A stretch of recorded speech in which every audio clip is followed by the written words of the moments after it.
brothers and sisters, may the Lord be with you. A reading from the Holy Gospel according to Mark. King Herod heard about Jesus, for his fame had become widespread, and people were saying, "John the Baptist has been raised from the dead. That is why mighty powers are at work in him." Others were saying, "He is Elijah." Still others, "He is a prophet like any of the prophets."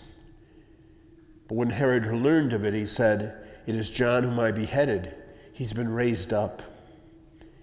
Now Herod was the one who had John arrested and bound in prison on account of Herodias, the wife of his brother Philip, whom he had married. John had said to Herod, "It is not lawful for you to have your brother's wife." Herodias harbored a grudge against him and wanted to kill him, but was unable to do so. Herod feared John, knowing him to be a righteous and holy man, and kept him in custody. When he heard him speak, he was very much perplexed, yet he liked to listen to him.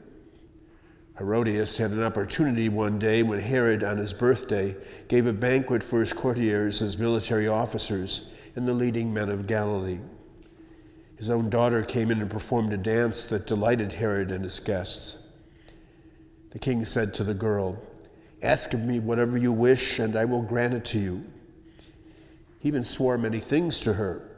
"I will grant you whatever you ask of me, even to half of my kingdom." She went out and said to her mother, "What shall I ask for?" Her mother replied, "The head of John the Baptist." The girl hurried back to the king's presence and made her request. "I want you to give me at once on a platter the head of John the Baptist." The king was deeply distressed, but because of his oaths and the guests, he did not wish to break his word to her. So he went off and beheaded him in the prison. He brought in the head on a platter and gave it to the girl, and the girl in turn gave it to her mother. When his disciples heard about it, they came and took his body and laid it in a tomb. The Gospel of the Lord.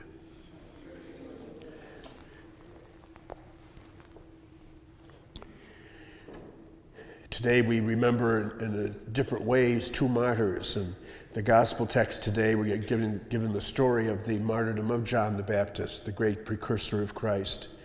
We recognize as well today a bishop of the 4th century in Armenia, St Blaise, who had, by the Middle Ages, a lot of popularity, especially in Germany and in France. And traditionally on this day of his remembrance of him, there's a blessing of throats, where they had put together two kind of remembrances of Blaise. The first being the tapers that were constantly taken to him while he was in prison, and the second, the fact that there were a number of times where he was involved with the healing of people who had issues with their throats. And so the two have been put together for the blessing of the throats. There's one church here in Buffalo that is dedicated to St. Blaise. I won't ask you what it is, I'll just tell you. 14 Holy Helpers in West Seneca. He is one of the 14 Holy Helpers, and there's a stained glass window there that depicts Blaise traditionally with those two candles that are used for the blessing. In the Middle Ages, the two candles came out and came up, and they were lit, so they actually had them lit when they blessed throats. We're not about to do that. It's kind of dangerous these days. But still the tradition and custom is there. Not that of itself that's anything of a magical event, but rather that it is a sign to us of, again, God's protective care for us in all elements of our life. In the case of the gospel text in John the Baptist, of course, it's so sad to look at especially the person of Herod, because both with regard to Jesus and with regard to John the Baptist, he was so taken by their words, but couldn't quite get to the point of accepting them or becoming a person of faith. He always ends up being controlled ultimately by his pride and by his trying to be politically correct. And we see a very classic example of that today when, even though he did not want to behead John the Baptist, the fact that he had promised anything to his daughter, and the fact that all these courtiers were there hearing him witness to that fact, he said he had no choice. Very quickly he gave in and succumbed to evil rather than to be able to have the courage to stand up for the good. And we see Herodias, of course, who in her vengeance with regard to John the Baptist has only one thing in her mind. She wants to get rid of him. And so she uses this as the opportunity to do so. We sadly see the character and personality of the daughter who just goes off and asks her mom, what do you want? And as soon as the mom said, well, I want the head of John the Baptist on a platter, didn't question it, didn't say I didn't want it, didn't say she wouldn't do it. She just went back and immediately carried out the command of the mother. In all cases, the weakness of their own human condition kind of superseded the strength that grace could have given them.